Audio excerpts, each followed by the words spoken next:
ara és el torn, puja, és el torn de la poesia. Així que vos presente a Jesús Girón Araque, un fort aplaudiment per a ell.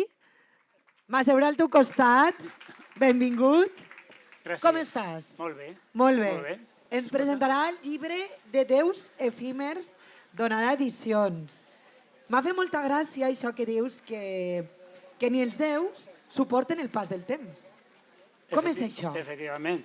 Si partim de la premissa que pot que no hagin déus, Exacte, que pot ser ja no que els déus... no poden suportar res. Clar.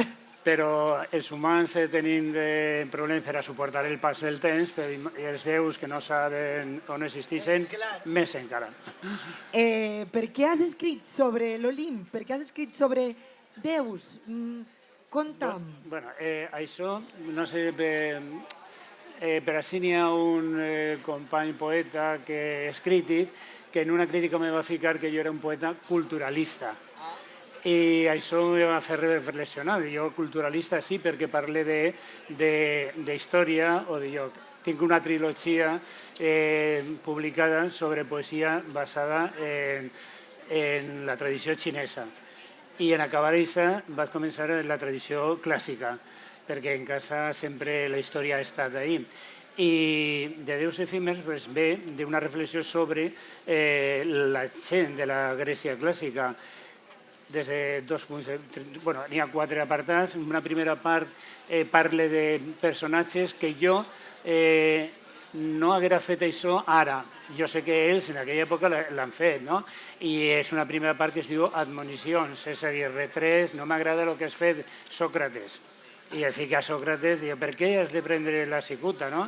O a Penèlope, per què has d'estar sempre cosint, o Demòstenes, per què tens que demostrar que saps parlar? Un poquet, quasi, no és un to humorístic, però quasi.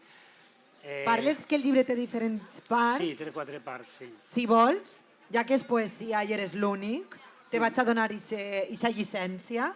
Vols que llegim un poquet i així la gent també es fa una idea i li fa ganes de comprar aquest llibre en la caseta 2? Per si no ho havia dit, caseta 2. Publicitat. Publicitat. Vols? Sí, el primer poema que obri el llibre es diu Kintsugi. Kintsugi és una tècnica japonesa en què quan se trenca alguna cosa el que fan no és tirar-la i abandonar-la, sinó recuperar-la, arreglar-la, donar-li valor. Per exemple, se trenca un gerro i li fiquen grapes i el recuperen i després pinten allò que s'ha trencat, pinten de color daurat per a donar-li importància. Allò que havia servit continua servint i a més en color daurat. I el títol és Kintsugi perquè això que feia Penèlope de cosir i descosir, d'arreglar i desarreglar. El poema diu: no cuses, Penèlope, la nostra vida esquinçada, car el temps, per sempre, l'ha del mat d'essència inconsútil, que per més agulla i fil que empres, no cal dir-ho, mai serà ni llenç ni borat d'eremita, només sudari. Deixa-la així, com ànima trencadissa, insurrecta però. I així, ja t'he dit, parlem, per exemple, de Demòstenes, de Talassa, d'un Atenes decebut, de Sòcrates. Com t'imaginaves tu o com t'imagines els déus de l'Olimp? Vivint, compartint... Quan eres menut estàs estudiant mitologia i t'imagines el que veus en les il·lustracions, no? Però després fas una abstracció i penses, Zeus era així com el pinten o és un ente o no és. O ens han fet creure... O arribes a la conclusió de que no és. Però com n'hi ha una tradició cultural al voltant de la mitologia, doncs m'agradava i per això la vaig fer servir per a aquest poemari. Algun més? Que te veig ahir alguns seleccionats. Vull escoltar algun més. Vinga, va. No, mira, per exemple, a Vitòria de Samotràcia li dic que fas ahir en el Museu del Louvre, allí dalt, esperant a veure que algú t'espenti i te caigues i te trenques el cap que no tens, els braços, te trencaràs l'ànima. La segona part és una suite per a esperits quasi inconsútils, esperits que són d'una peça, i ahí sí que els tracta millor. A Diògenes, per exemple, que tot el món el veu ahí com a acaparador, l'home vivia en un tonell i s'amagava en un tonell i ahí vivia. Diu, per què quan és un retret que fa ell als altres, per què quan alceu el cap d'arrugats gestos ompliu l'aire amb inharmonia als ulls i enxutgeu amb mirades àrides quan hi ha cassoles dins del meu tonell que és llar d'ataràsia i quietud i en confoneu disfressats de fingida felicitat amb folls o vols d'ocells blaus que només són obaga d'alegria. Si al capdavall, al meu voltant, en goig, dansareu sempre amb mascle prepotència. És a dir, se queixa del mal que l'han tratat, no?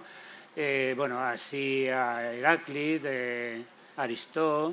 Sí, fas un bon repàs de déus. Quin seria el teu déu predilecte? O el teu, que digues, mira... Atenea. Atenea. Atenea, la cultura sempre està per ahí, possiblement Atenea, sí. I a Atenea li has dedicat un... No té... No, perquè com he procurat buscar personatges que no són tan coneguts per a donar-li un poquet d'informació al lector, no? Però, els altres molt coneguts estan sempre a l'abast de qualsevol, no? Que l'Atenea parla a tothom, no? Sí, però les de Díscolos sí, és Díscolo, però per què és Díscolo? He ficat així un poema, o per exemple n'hi ha 3 poemes dedicats a les cariàtides, les pobres estan ahí plantats en el temple de pedra i ahí estan. Que avorrit, no? I clar, jo les he donat vida.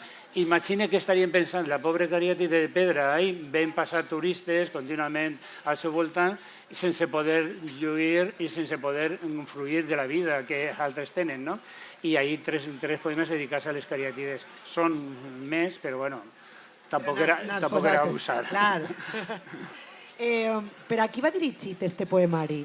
Per a tot el que el vulgui llegir, però amb algun tipus de persona en concret? La poesia va dirigida a qualsevol persona que vulgui llegir, ja està, igual que qualsevol text, no? No he pensat això seria més convenient per a... No. Jo escric, està ahí, i el que vulgui se lo pot mirar tranquil·lament i ja està. No té un destinatari final. La poesia, el destinatari és qualsevol que vulgui acollir-la i assumir-la, això sí. Després ja la valorarà o no la valorarà com vulgui. Assumir-la? Per què dius assumir-la? Sí, perquè el poema, els poetes, primer els poetes són bitxos raros, diuen, no?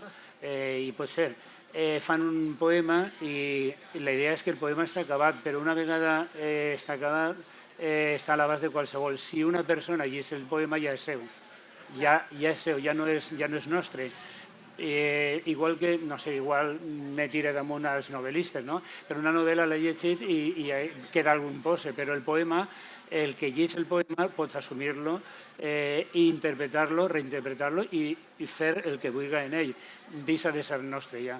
O sigui que potser tu has escrit un poema amb una finalitat i jo li dono una altra. Exacte. Escolta, és el boniquet de la poesia.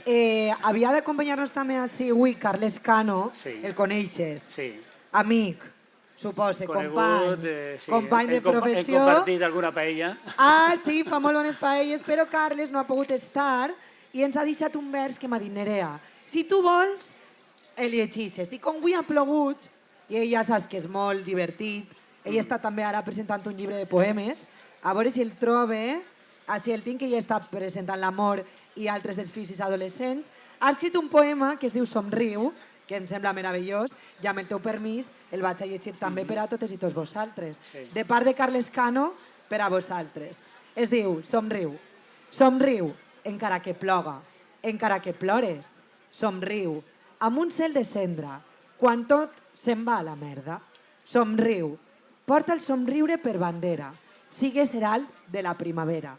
Somriu, no deixes que gestos ni paraules t'agreguen la mirada, t'amarguen. Somriu, una altra volta, i encara més, de fent l'alegria amb ungles i dents. Somriu, a casa, al treball, al carrer, a l'amic, al passejant, al foraster. Somriu, no els deixes que guanyen, nosaltres som molts més. Carles Cano. Molt bé. També és de fort aplaudiment per a ell. Jesús, és que com estàs tu sol, vull xerrar més amb tu. Per què la gent ha de comprar el teu poemari? Vinga. Perquè veu trobar varietat, al principi un to humorístic, el segon part un to reivindicatiu, la tercera part el que vulgui filosofar pot filosofar, perquè són poemes a partir d'unes preguntes i després tota una explicació filosòfica meua, personal. I una part final és un llarg poema, 10 pàgines, que fa una reflexió sobre la meitat de la vida, uno reflexiona sobre d'on ve i cap a on va, no? I hi ha una complanta, un tal Aristarc que m'he inventat jo, que fa una reflexió llarga sobre on arribem, on venim, què fem. Bé, a partir d'una idea, el món existeix, i si no penseu-lo, només que en el moment que nosaltres hem nascut. Abans no existia. I després, quan morim, ja deixa d'existir el món. Per a nosaltres sí, els altres no, els altres continuen. Però per a tot el món, el ser món comença quan nasquem nosaltres. Naixem i n'hi ha un món. Però després, quan morim, ja no n'hi ha un món. A partir d'ahí una reflexió llarga sobre això. Sobre la vida, no? Sobre la vida i la mort. Molt bé, i fort aplaudiment per a Jesús de Déus i Efímers. I si el compreu en la caseta 2, ahí el signes. O sigui que ja sabeu, si voleu una dedicatòria, ahí està.